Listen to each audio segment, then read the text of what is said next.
Hi, today I'm going to take you through a couple of stretches for your calf muscles and your hamstring muscles that you can do at home before and after your sports.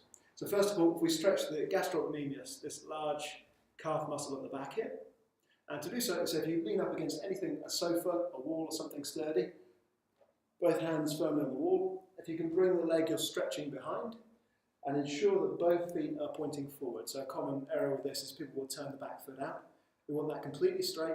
And you want to push this back heel down into the floor.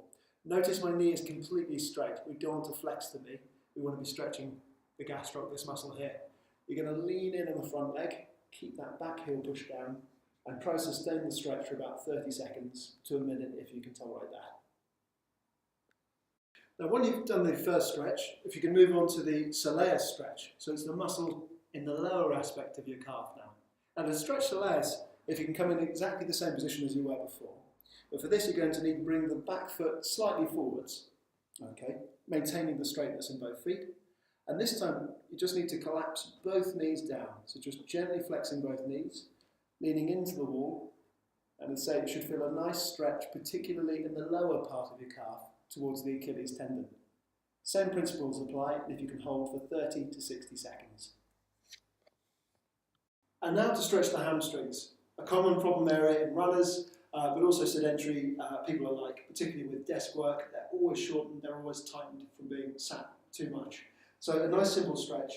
Don't want to bring the leg too high, but say just on a low plinth or on a low step. If you place your heel up and get the leg again nice and straight, so an extended knee, and gently going to pull up the toes.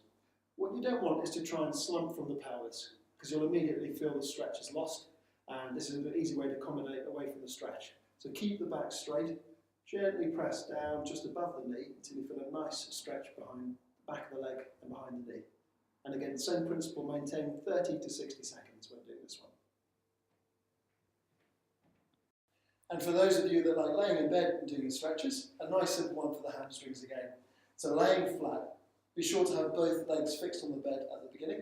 And you're going to bring one leg up and just hug gently behind the knee. And just gently pulling that leg up towards you there. There'll be a slight bend in the knee on this one, and that's absolutely fine. But what you want to make sure is that your back stays flat on the bed and your other leg doesn't lift up like so. That's another way to come off of the stretch. Now for those who are a little bit less flexible, you can take a towel or a dressing gown cord, bring it just around the base of the foot, and just assist that stretch.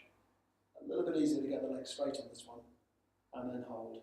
Go nice and easy with this stretch, it's quite an intense one, but build it up gradually within your own comfort zone.